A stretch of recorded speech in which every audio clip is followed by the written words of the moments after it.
오늘은 다 아시는 것처럼 4.16 세월호 참사 10주기입니다. 그래서 원내대책회의를 시작하기에 앞서 4.16 세월호 참사 희생자들을 기리는 묵념을 좀 하고 회의를 시작하도록 하겠습니다. 다들 좀 일어나 주시고요. 자, 우리 희생자들을 추모하며 묵념.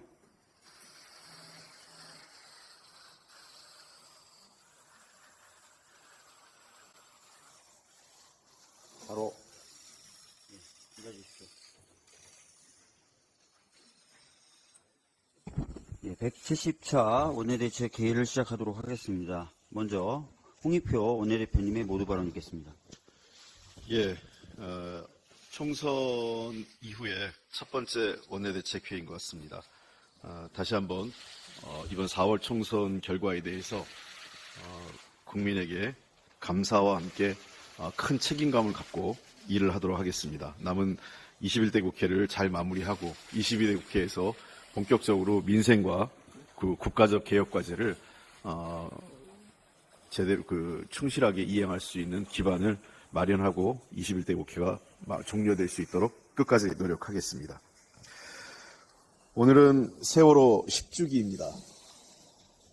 10년 전 이 시간 세월호와 함께 많은 국민의 생명과 그리고 국가에 대한 신뢰가 가라앉고 있었습니다. 304명의 희생자를 추모하며 유가족과 생존자들에게 깊은 위로의 말씀을 드립니다. 세월호 참사는 생명이 존중받는 안전한 사회를 만들어야 한다는 과제를 우리 사회에 남겼습니다. 그동안 일정한 노력과 진전이 있었지만 여전히 미흡하고 부족한 점도 많습니다. 민주당도 책임을 느끼고 성찰합니다. 세월호 참사 이후에도 이태원 참사, 해병대원 순직, 오송 지하철 참사, 그리고 각종 산업 현장에 끊이지 않는 중대재해까지 국민의 생명과 안전이 보호받지 못하는 사건, 사고가 반복되고 있습니다. 박근혜 정부 당시 세월호 유가족은 국가로부터 보호와 위로를 받기는커녕 오히려 탄압의 대상이 되었습니다. 그러한 외면과 거부는 윤석열 정부에서도 이태원 참사 유가족, 오송 지하차도 참사 유가족, 그리고 전세 사기 피해자 등에게 반복되고 있습니다. 이뿐 아니라 윤석열 대통령은 대한민국의 언론 자유, 농민, 간호사, 노동자, 그리고 대통령과 김건희 여사 범죄 의혹의 진상규명을 바라는 국민들까지 모조리 독선과 오만으로 거부했고, 이는 결국 이번 4월 총선의 국민적 심판으로 이어졌습니다. 세월호 10주기를 맞이해 참사의 그날을 절대로 잊지 않고 희생자와 유가족 그리고 생존자와 끝까지 함께하며 안전한 사회를 만들겠다는 다짐을 되새깁니다. 더불어민주당이 국민과 함께 우리 사회 약자와 함께하고 진실의 편에 서겠습니다. 21대 국회 남은 임기까지 최선을 다해 해병대 최상병 특별법, 전세사기 특별법 등 과제들을 처리하겠습니다. 세월호 참사를 기억하며 국민의 생명과 안전이 존중받는 대한민국을 위해 나아가겠습니다. 우리 모두 함께 국민의 뜻을 받들어 마지막까지 맡겨진 소임에 최선을 다하는 원내대표단이 되겠습니다. 민생과 경제가 그야말로 비상상황입니다. 그동안 야당과 많은 전문가들의 경고와 호소에도 불구하고 윤석열 정부가 오만과 무능으로 잘못된 경제정책을 바로잡지 않았기 때문입니다. 기존의 어려움에 더해 최근 이란의 이스라엘 공격으로 인한 중동 정세 악화까지 겹치면서 두바이유 가격이 배럴당 90달러를 넘었고 최대 130달러까지 치솟을 수 있다는 전망이 나오고 있습니다. 어제 원달러 환율은 1384.0원으로 마감되어 1380원 선이 무너지고 조만간 1400원대도 넘어설 것이라는 위기감이 고조되고 있습니다. 이런 환율은 IMF 외환위기, 2008년 글로벌 금융위기, 그리고 윤석열 정부 당시 김진태 강원도지사발 위기 때 이후 최악의 수준입니다. 그러나 윤석열 정부는 이를 극복할 능력도 의지도 없음이 드러나고 있습니다. 이미 56조 4천억 원의 세수 부족으로 정부의 재정정책 여력이 사라졌고 상황을 오판한 묻지마 긴축 정책으로 국민 생활의 고통은 커지고 있습니다. 상황이 이런데도 정부가 내놓은 정책이 유류세 인하 연장이라는 관성적인 탁상 정책밖에 없다는 것이 매우 실망스럽고 안타깝습니다. 유가와 환율의 급등은 고물가로 이어져 취약계층과 서민, 소상공인 등이 가장 큰 직격탄을 맞게 됩니다. 이대로 국민의 삶을 방치해서는 안 됩니다. 벼랑 끝에 몰리고 있는 국민의 삶을 정부와 국회가 지켜야 합니다. 언급한 지표들은 정부의 예측들이 모두 빗나갔음을 보여주고 있습니다. 정부는 지난 1월 2024년 경제정책 방향 발표에서 두바이유가 81달러 수준으로 에너지와 원자재 가격이 안정화되고 물가도 2% 수준으로 낮아질 것이라고 전망한 바 있습니다. 정부가 현실을 냉철하게 판단하지 못하고 희망적 사고에 갇혀 안이하고 무능하게 일하는 사이 국민의 삶이 벼랑으로 몰리고 있습니다. 정책의 근거가 되는 예측이 잘못됐으므로 경제정책 또한 현실에 맞게 전환해야 하는 시점입니다. 윤석열 대통령은 어제 국무총리를 만나 국정의 우선순위는 민생이라고 밝혔지만 이것이 말뿐이고 여전히 국정 기조는 변화가 없습니다. 민주당은 서민과 소상공인들에게 버팀목이 될 정책들을 준비해서 총선에서 공약한 바 있습니다. 가계대출 원리금 상환부담 경감을 위한 가산금리 항목 합리화와 중도상환 수수료 면제 추진, 월세 세액공제 확대, 통신비 세액공제 신설, 교통비 절감을 위한 청년, 국민, 어르신 패스 도입과 함께 소상공인과 자영업자를 위한 임대료와 전기요금 지원, 대출이자 경감, 저금리 대환대출 확대, 자영업자 고용보험 가입 지원 등 실질적이고 구체적인 정책을 추진해 나가겠습니다. 오늘 윤석열 대통령이 국무회의에서 총선 결과에 대한 입장 발표를 예고하고 있는데 윤 대통령이 민심을 겸허히 받아들이고 야당을 국정 운영의 파트너로 인정해 협력하기를 바란다면 민주당이 제시한 정책들을 수용하고 함께 추진하겠다는 의지를 밝혀야 합니다. 무너져가는 서민과 중산층, 소상공인, 자영업자의 삶을 살려 민생의 온기가 돌고 우리 경제의 새로운 성장의 활력을 모색해야 할 시점입니다. 더 이상 늦어서는 안 됩니다. 민주당은 정부와 협력할 준비가 되어 있습니다. 민주당과 국민이 내미는 손을 윤석열 정부와 여당이 더 이상 뿌리쳐서는 안 됩니다. 이제 민생을 위해서 함께 지혜를 모으고 힘을 합쳤으면 좋겠습니다. 이상입니다. 예, 다음은 이계호 정책위 의장님 모두 발언 듣겠습니다. 네, 1년 중 가장 가슴 아픈 하루 4월 16일입니다. 세월호 10주기입니다. 팽목항 방파제 달려있는 노란 리본 이렇게 10번째 봄을 맞이했습니다. 세월호 참사 희생자들의 명복을 빕니다. 유가족들께도 다시 한번 깊은 위로 말씀을 전합니다. 10번의 봄을 맞이하는 동안 우리는 과연 얼마나 안전한 대한민국을 만들기 위해서 노력했는지 스스로 되돌아봅니다. 윤석열 정권은 집권 내내 국민의 생명과 안전을 책임져야 하는 국가의 기본적 책무를 방기를 해왔습니다. 세월호 참사에 대해 잊지 않고 책임을 져하는 정부는 기억 지우개만 반복해왔다고 보고 있습니다. 아시다시피 작년 세월호 참사 9주기 기억식에 국무총리, 교육부 장관 등 그 누구도 얼굴을 보이지 않았습니다. 또 총선에 영향을 줄 수 있다면서 세월호 10주기 다큐멘터리 제작을 중단시키기까지 했습니다. 또한 159명의 소중한 생명을 잃었던 이태원 참사가 발생했습니다. 정부는 지금도 책임을 지지 않고 있습니다. 10년 전 박근혜 대통령이 유가족들의 절규를 끝내 외면을 했던 것처럼 윤석열 대통령은 더 매몰차게 이태원 참사 특별법도 거부를 했습니다. 국민들은 반복되는 참사와 무책임 앞에 국가가 왜 존재하는지 그 존재의 이유를 묻고 있습니다. 팽목항의 노란 리본은 흐트러지고 또 바랬지만은 거센 바다와 비바람을 이겨내고 굳건히 우리 아이들의 곁을 지키고 있습니다.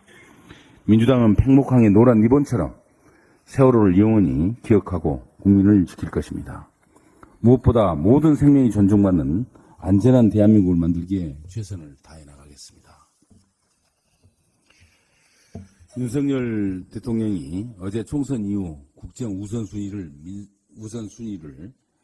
민생에 두겠다 이렇게 강조를 했습니다. 과연 그럴까요?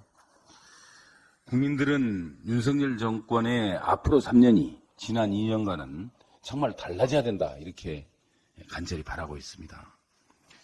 그동안 윤석열 대통령의 극단적인 민생 무시 그리고 극단적인 민생 모독에 대한 최소한도의 반성과 성찰이 선행되어야 한다고 생각을 합니다. 정부는 이런 국민들의 기대에 부응하기 위해서라도 2달 가까이 지금 지속이 되고 있는 의료 공백을 의료 시스템 붕괴로 이어지기 전에 조속히 수습을 해야 합니다. 그렇지만은 이러한 사태에 대해 윤석열 정부는 해결할 의지도 또 능력도 상실한 것 같습니다. 더구나 총선 이후에 넋이 나간 상태가 연일 계속되고 있어 국민들의 우려와 고통이 정말 극에 달하고 있습니다. 원내 제1당인 우리 민주당이 책임있는 자세로 해결 방안을 제시합니다. 우선 의대 정원 문제 해결을 위한 우리 당의 3대 원칙을 다시 한번 확인하겠습니다. 첫째, 대통령과 정부는 2,000명이라는 숫자에 대한 고집과 집착을 버리고 교육 현장의 여건을 고려한 합리적인 증원 계획을 마련하여 의료계를 설득하고 또 대화를 해야 합니다. 둘째, 의료계는 즉시 현장에 복귀하시기 바랍니다. 의대 정원에 대한 대다수 국민들의 판단과 요구를 수용하여 국민 정서에 반한 과도한 주장이 있다면 이를 접고 현실적인 타협을 제시해야 옳습니다. 셋째, 단지 숫자만 늘리는 정원이 아니고 공공의료, 필수의료, 지역의료를 살릴 수 있는 정책들을 함께 추진을 해서 실질적인 정책 효과를 달성할 수 있는 대안을 반드시 만들어야 합니다. 대화 타협은 정부와 의료계만의 협의만으로는 국민적 공감을 얻기가 어렵다고 봅니다. 그래서 여야는 물론 사회 각계가 함께 참여하여 제대로 된 의료계획이 이루어지기를 희망합니다. 우리 당은 이러한 원칙 하에서 국회 가칭 보건의료계획을 위한 공론화 특위를 구성하여 의대 정원 문제를 포함한 보건의료 분야 계획 의제들을 하루빨리 논의를 하고 또 사회적 합의안을 만들 것을 거듭 제안합니다. 공론화 특위는 각계가 참여해서 사회적 대타협을 만들고 결정된 사항에 대해서는 모두가 승복하고 받아들이는 것을 전제로 해야 할 것입니다. 우리 당의 제안에 대해서 정부 여당의 진중한 고민을 통해 조속히 답을 내놓기 바랍니다. 이상입니다. 예, 다음은 홍성국 부대표님의 경제브리핑이 있겠습니다. 네, 경제브리핑입니다. 이 총선 과정에서 우리가 좀 경제를 열심히 보지는 못했었는데요. 총선 결과는 두 가지 면에서 정부 여당에 경고를 보내고 있습니다. 첫 번째는 정부가 경제 위기에서 어떤 역할을 할 것이냐인데 정부가 거의 역할을 하지 못했었다. 두 번째는 가까이에는 물가 오름세 심리를 잡지 못했다라는 것이 두 가지가 지금 우리가 민생 논의를 할 때 정부 여당의 실패라고 생각합니다. 물론 민주당은 여기에 대해서 지속적으로 문제점을 제시를 해왔고 대안을 제시해 왔습니다. 이런 측면에서 가장 잘하고 있는 게 미국인데요. 우리 총선 과정 속에서 미국은 경제가 너무 좋습니다. 좋은 이유가 뭐냐면 미국이 경제가 좋은 게 아니라 미국도 양극화가 심합니다. 정부가 어마어마한 역할을 했던 거죠. 그래서 지난달 고용을 놓고 보시면 일자리가 계속 꾸준히 좋아지는데요. 그 일자리가 어디서 나오냐면 정부가 만들고 있습니다. 그래서 정부가 만든 일자리 맨 밑에 보면은 7만 1,000개나 되고요. 또 하나는 고령화를 준비하기 위해서 헬스케어와 교육, 보건 이런 쪽에서 일자리가 늘고 있습니다. 그러다 보니까 사회 저변을 미국이 칩스법을 통한 다양한 형태로 과학기술 전쟁을 하고 있는 것처럼 보이지만 내부적으로 정부가 나서서 이러한 역할을 해주고 있다는 얘기예요. 그러다 보니까 이러한 것이 경제 전체에 온기를 불어넣고 있습니다. 그러다 보니까 경제가 좋으니까 물가가 올라가죠. 그리고 석유류 가격도 이란의 이스라엘 침략 이전부터 석유류 가격 계속 올랐습니다. 금가 가격도 사상 최고치를 유지하고 있었어요. 그러다 보니까 미국의 금리가 계속 오르고 있습니다. 10년물 금리가 4.6입니다. 굉장히 높은 수준이에요. 올 하반기에 한 4번쯤 금리를 내리지 않을까라고 봤었는데 총선 기간을 통해서 미국의 물가가 너무 오르니까 2번도 안 올릴 것 같다라는 이건 남 얘기가 아닙니다. 한국에 그대로 전이가 됩니다. 한국의 금리가 우리가 예상했던 것보다 하반기에 더 안 내려올 거라는 얘기죠. 그렇게 되면은 가계부채를 가지고 계신 분들 이자 부담 많죠. 천조의 소상공인 부채 어떻게 할 겁니까? 물가는 더 오른다는 명확한 사실에 대해서 정부가 제대로 대응을 해야 될 것 같습니다. 지금 환율을 놓고 보시면은요, 아까 홍익표 원내대표께서 말씀하셨는데, 긴 그림입니다. IMF 때, 글로벌 금융위기 때, 2002년에 레고랜드 사태, 김근태발 고위부도 사건 기억나실 겁니다. 그때가 1,440원인데요. 어제 1,384원에 끝났고, 오늘 1,390원까지 가 있습니다. 수입 물가가 더 올라간다는 얘기예요. 그러면 지금도 물가가 높은데 수입 물가가 더 올라가니까 물가 잡기는 어렵고 금리는 계속 높으니까 올해 경제의 기본 전망들이 다 바뀌어야 된다라는 얘기입니다. 지금 뭐 물가 뛰는 것을 살펴보시면 모든 원재료 가격들, 식용유, 설탕, 된장, 카레, 우유 안 올라가는 게 없죠. 모든 것이 다 올라가고 있고요. 이것이 서비스로 전이가 되면서 오늘 언론에 봤더니 뭐 치킨, 버거값도 올랐고 만두가 12,000원, 콩국수 16,000원 이런 기사들이 나오고 있거든요. 딸리 얘기하면 물가 오름세 심리가 어마어마하게 확산되고 있다는 겁니다. 돌이켜보면 40년 전에 전두환 정부는 쿠데타를 통해서 정권을 잡은 다음에 제1의 목표를 물가 오름세 심리를 잡는 거였습니다. 기억하실지 모르겠지만 그때 전방위로 지금이랑 아주 유사한 상태에서 물가를 잡기 위해서 정말 총력전을 벌였어요. 그런데 지금 이 정부가 전두환 정부랑 비슷한데 경제는 아예 관심이 없다는 거 한번 언론인 여러분들 한번 비교해서 그 당시 정책 한번 보시면 분명히 나올 것 같습니다. 자, 우리가 생각했던 것보다 금리는 높고 물가가 더 올라간다. 그럼 어떡할 거냐? 물가 안정 대책이 있습니까? 고금리가 지속되는데 이자 부담 예상보다 더 올라갔죠. 부동산 PF 문제 해결한다고 하는데 통계도 제대로 잡지 못하고 있다라는 게 어제 언론에 났더라고요. 알리, 테무, 시인 등 중국계 이커머스가 대대적인 공습 중이고 제가 이 자리에서 3달 전부터 말씀을 많이 드렸었는데 그 사이에 가입자는 더 늘고 국내 소상공인과 중소기업은 더 어려워지고 있습니다. 홍콩 ELS, 홍콩 H쉐어 가격이 6,500점 되면은 손실이 줄 거라는 아주 희망 섞인 기대가 있었는데 이번 이란의 이스라엘 공격으로 물 건너갔죠.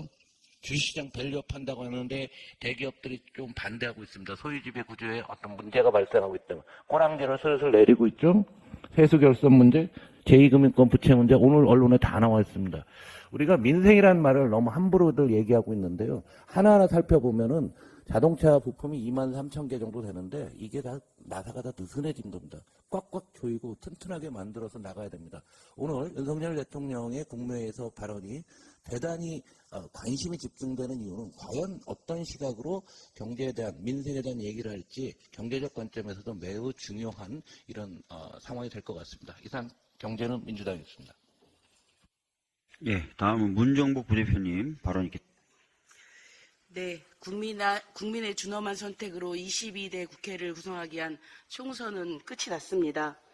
정부 여당은 집권 2년의 국정 운영에 사실상 탄핵에 가까운 불신임 평가를 받았다는 사실을 명심해야 합니다. 행동으로서 국민의 준엄한 명령을 받아들여야 합니다. 그 시작은 최상병 특검 수용입니다. 윤석열 정권의 반성과 성찰, 국정 쇄신에 대한 의지는 특검법을 대하는 자세에서 판가름이 날 것입니다. 국민의 생명을 제대로 지키지 못하는 것도 모자라 진상을 규명하고자 하는 노력을 권력의 힘으로 찍어 눌렀습니다. 멀쩡한 사람을 황명죄로 기소하고 정작 피의자는 호주 대사를 피신시켜 공수처에 수사하려고 했습니다. 그래서 국민은 이번 총선에서 윤석열 정권을 심판한 것입니다. 여권 일각에서도 특검법을 찬성하겠다는 목소리가 나오고 있습니다. 21대 국회 임기가 한 달 남은 상황에서 굳이 다음 국회로 넘길 필요가 없습니다. 여당은 특검법 처리에 협력이 아닌 의무의 자세로 임해야 합니다. 만약 국회를 통과한 특검법에 윤석열 대통령이 거부권을 행사한다면 이는 총선에서 드러난 민의를 거부하는 것으로서 재앙에 가까운 국민적 저항을 맞이하게 될 것임을 경고합니다. 억울한 죽음을 밝히는 것은 대한민국의 공정과 상식이며 국민의 정당한 요구입니다. 이제는 더 이상 부정하지 마십시오. 21대 국회가 종료까지 남은 시간은 충분합니다. 윤석열 대통령과 정부 여당이 국민의 명령으로부터 숨거나 도망칠 곳은 이제 없음을 분명하게 경고합니다. 이상입니다. 예, 다음 문진석 부대표님 발언 듣겠습니다.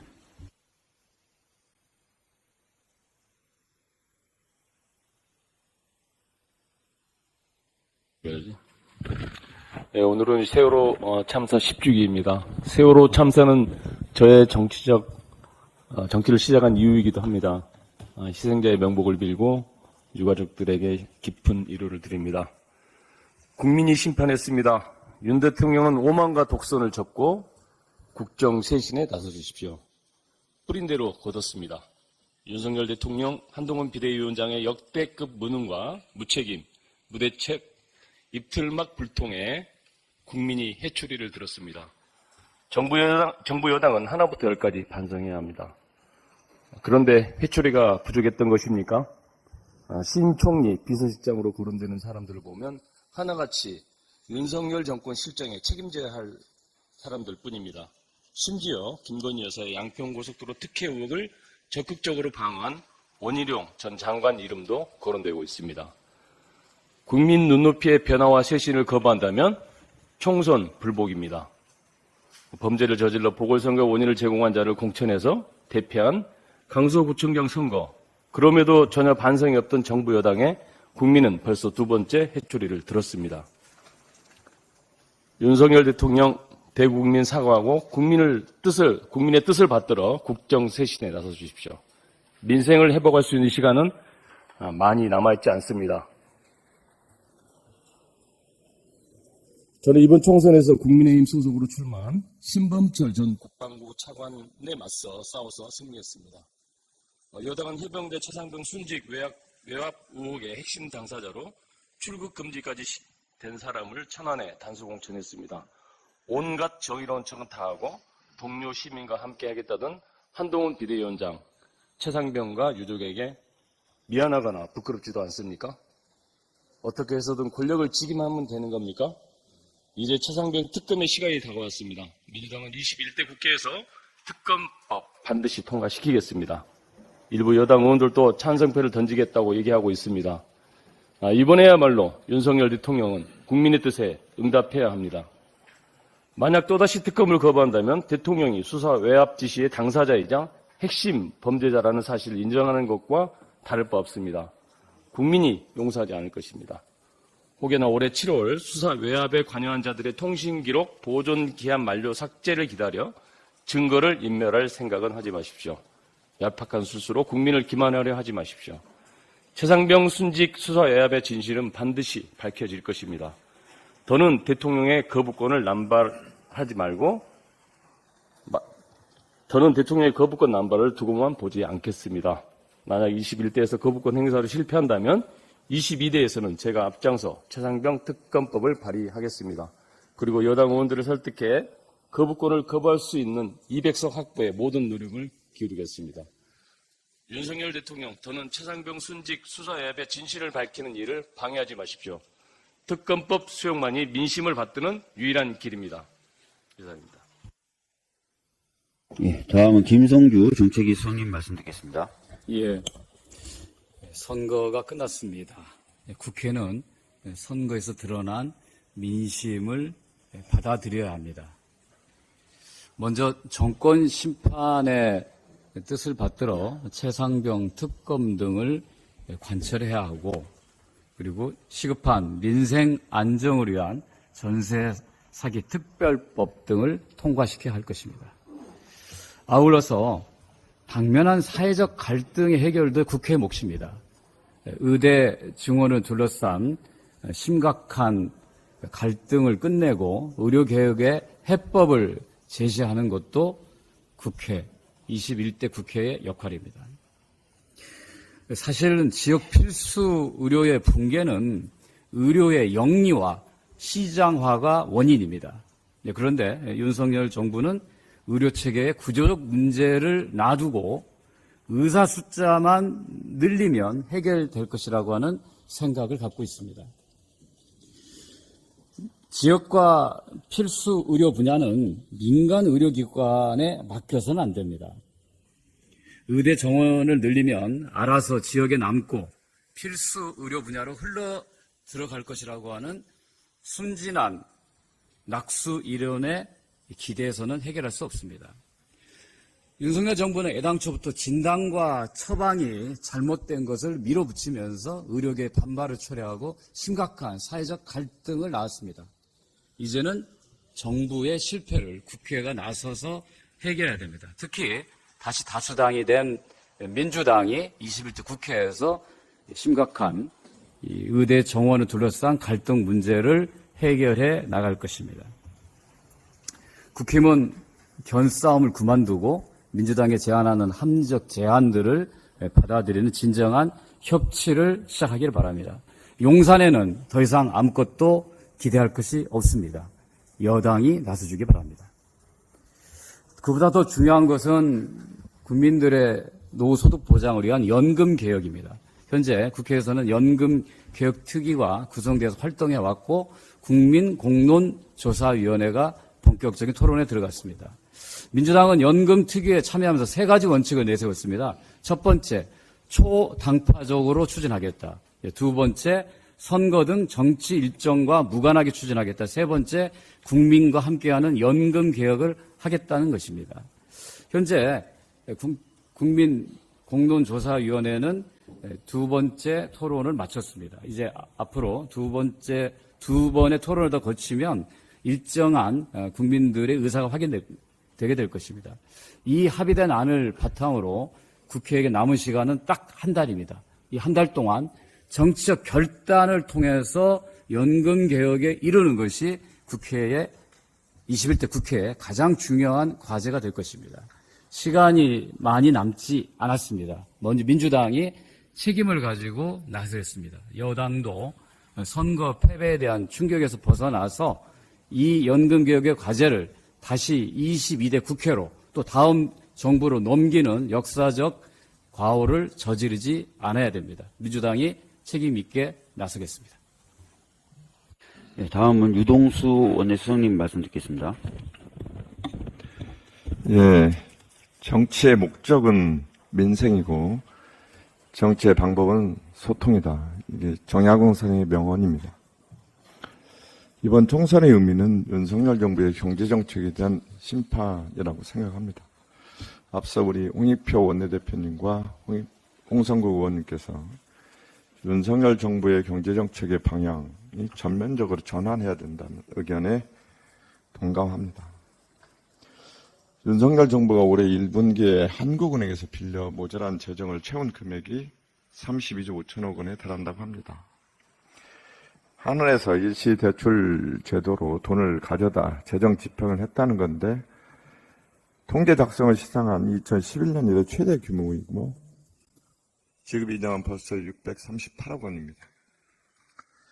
일시대출 제도는 통화량 변동을 이야기해 물가 상승을 자극할 우려가 있고 국채 통계에도 잡히지 않아 통화 정책을 왜곡합니다.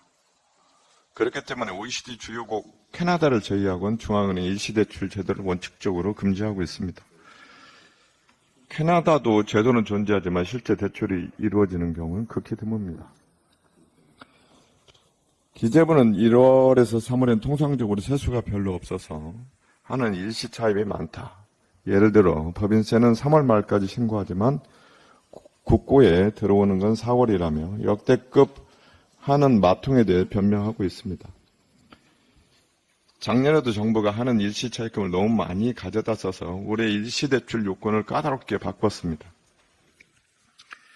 그럼에도 불구하고 이번 1분기에 역대 최대 규모의 하는 마통을 가져다 쓴 겁니다. 건전재정을 표방한 감세정책 추진으로 세수는 부족한데 선거용 재정 투입은 확대됐으니 당연한 결과입니다. 윤석열 정부의 감세정책으로 인한 세수 감소 못지않게 우리 경제를 어렵게 하는 것이 대외 요인입니다. 중동발 분쟁이 이란과 이스라엘의 전면전을 확대되고 있으며 유가는 불안해졌습니다. 미국 소비자 물가지수는 올해 들어 3개월 연속 상승세를 보여 미국 기준금리 인하도 예상보다 늦어질 거라는 예상이 높습니다. 이런 상황에 정부가 눌러놓은 각종 물가마저 꿈틀대고 있습니다. 한국소비자원이 다소비 가공식품 32개 품목의 올해 1분기 평균 가격을 조사해보니 25개 품목이 지난해 같은 기간보다 올랐습니다. 32개 품목의 전체 평균 상승률은 6.1%, 오른 품목의 평균 상승률은 9.1%였습니다. 이는 지난해 연간 소비자 물가 상승률인 3.6%의 2배 가까운 수치입니다. 앞으로 가격 인상을 예고한 것도 많습니다. 쿠팡이 월 회비를 4,990원에서 7,890원으로 58.1% 인상했고, 버거킹, 파파이스, 굽네치킨 등 외식 프랜차이즈도 가격을 올렸습니다. 아무리 정부가 대파와 사과에 보조금을 쏟아 부어도 서민이 체감하는 물가는 여전히 높기만 합니다. 5월이면 국가재정전략회의가 열립니다. 작년 국가재정전략회의에서는 건전재정 기조 유지하면서 국가의 본질 기능, 미래 대비, 약자 복지에는 투자를 강화하겠다는 뜨거운 아이스 아메리카노 같은 목표를 밝혔습니다. 그 결과 작년 윤석열 정부는 교부금 삭감 및 외평 기금 끌어쓰기를 활용했음에도 불구하고 관리재정 수지 적자가 3.9%에 달했습니다. 세수 펑크는 역대급 불용과 정부 지출 축소로 대응했습니다. 변칙적이고 자의적인 재정 운용으로 불황의 고통은 서민과 자영업자 근로자에게 돌아갔습니다. 이제 정부가 제 역할을 해야 합니다. 부자 감세 기조를 전환해서 세수를 적극 확보해야 합니다. 망가진 내수를 활성화하는 소비 진작책을 내놓아야 합니다. 경제정책의 전면 전환을 강력히 촉구합니다. 우리 민주당도 물가 안정과 경기 활성화를 위한 모든 수단을 강구하겠습니다. 이상입니다. 예, 저도 몇 말씀 좀 드리도록 하겠습니다. 많은 분들이 말씀하신 것처럼, 그리고 모두 저희가 묵념한 것처럼 오늘의 세월호 10주기입니다. 어제 저녁부터 저는 좀 많은 생각이 좀 떠오르던데요. 그 과정에서 떠오르는 얼굴들이 굉장히 많았습니다. 세월호에 대해서 알리시겠다는 그런 의도하에 그 영국 무대에서는 영만 어머님을 비롯한 어머님들, 그리고 노래는 잘하시지 못하시는 것 같은데 노래표 활동을 하시는 우리 창현 아버님이나 어머님, 동혁 아버님이나 어머님, 또 지속적으로 책을 쓰고 발간하는 우리 준영 아버님, 아이들을 기리기 위해서 머리를 노랗게 물들이고 다니시는 우리 순범 어머님, 그리고 참사에서 생존한 딸과의 약속을 지키기 위해서 가족분들 옆에서 계속 애를 쓰고 계신 애진 아버님, 목포와 서울, 안산 등을 수십 번, 수백 번, 수천 번 왔다 갔다 하시면서 진상규명을 위해서 애쓰시는 우리 동수 아버님. 정말 이 부모님들의 애쓰심, 노고, 그리고 고통을 우리가 제대로 좀 봐드려야 될 것 같습니다. 10년 동안 지금 여러 가지 활동을 하고 계십니다. 그럼에도 불구하고 아직도 이 가족분들의 활동을 정치적이다, 심지어는 돈을 원해서 하는 것이다라고 폄훼하는 시선들이 여전히 존재합니다. 그럴 수가 없겠죠. 어떻게 10년 동안 이렇게 하실 수가 있겠습니까? 이제 오늘부터라도 이분들에 대해서 우리 사회가 좀 따뜻한 손길을 내밀어야 될 것 같고, 그것을 통해서 이 가족분들이 진정한 위로를 받으실 수 있었으면 좋겠다는 생각을 합니다. 항상 이 가족분들은 본인의 아픔뿐만 아니라 사회적 참사를 겪으신 다른 가족분들, 다른 피해자 또는 유족들 챙겨주셨습니다. 제가 이태원 참사 가족분들 뵈러 갔더니 저희보다 먼저 와 계셨고, 오송 참사 때도 먼저 가셨었고, 항상 그렇게 먼저 희생당하신 분들을 챙기시거나 위로를 해주셨습니다. 그분들이 이번 총선 때 요구하셨던 게 있습니다. 크게 세 가지를 요구하셨는데요. 가장 첫 번째 요구하셨던 게 바로 이태원 참사 특별법을 제정하라는 것을 세월호 가족분들이 가장 첫 번째 요구 조건으로 요구하셨습니다. 이태원 참사 특별법 그 자체도 당연히 제정돼야 되는 법이지만, 우리 이 세월호 가족분들에 대해서 조금이라도 따뜻한 손을 내밀 마음이 있다면 더 이태원 참사 특별법 제정에 국민의힘도 나서주시기를 다시 한번 간곡히 부탁드립니다. 과연 그런데 정부가 바뀔까, 여당이 바뀔까, 이런 것에 대한 우려가 많습니다. 아시다시피 총선 이후에 대통령은 57자로 된 입장문을 곧 그만둘 대통령 실장을 통해서 발표했고요. 오늘도 뭔가 입장을 발표한다는데 국무회의를 통해서 발표를 한답니다. 이게 진정한 소통인지 모르겠다라는 말씀을 드리겠고, 대통령실의 총선 후에 첫 행보는 어떤 매체에서 단독 보도한 거로 보면은 법률수석실을 신설하는 것으로 나아가는 것 같습니다. 법률수석실의 설치 목적에 대해서 많은 의혹들이 제기되고 있는데요. 제가 보기에는 사정기관들이라고 불리는 권력기관들을 보다 더 강하게 통제하려는 것 아닌가라는 생각이 듭니다. 왜 그러냐면 최근에 검찰과 대통령실이 갈등을 빚고 있다. 특히 서울중앙지검장 인사를 둘러싸고 갈등을 빚고 있다라는 보도가 나왔었고요. 그 전부터 대통령실은 수사의 가이드라인을 제공하는 행위들을 계속 반복해왔죠. 아시다시피 공수처법에 따르면은 공수처 수사에 대해서 일체 관여할 수가 없습니다. 그런데 최수근 상병 관련된 사건에 있어서 입장을 거듭 냈고, 특히 이종섭 관련돼서 아무 문제가 없다. 자기네들이 다 검토했더니 아무 문제 없다라는 식의 얘기까지 했습니다. 그리고 김건희 주가 조작 사건, 여러분들 뭐 여사 붙이세요. 저는 그냥 편하게 얘기할 테니까. 주가 조작 사건 관련돼서 권오수 1심 판결이 나오자 판결문을 분석해서 입장을 발표했죠. 그죠? 한동훈 비대위원장도 법무부 장관 시절에 그렇게 하는 건 바람직하지 않다고 얘기했습니다. 어떻게 대통령실에서 자연인이 사람에 대해서 그렇게 입장을 냅니까? 이렇게 수사 가이드라인을 준다는 의혹도 계속 있어 왔습니다. 그래서 이런 것들 종합해 봤을 때 저는 뭔가 사정기관들을 강하게 좀 흔들림 없이 통제하려고 하는 것 아닌가. 특히 이제 윤석열 대통령이 그런 얘기도 했죠. 공직기강. 그죠? 그래서 저는 이 법률수석실이 그런 의도하에 만들어진 것 아닌가라는 강한 의혹을 갖고 있고,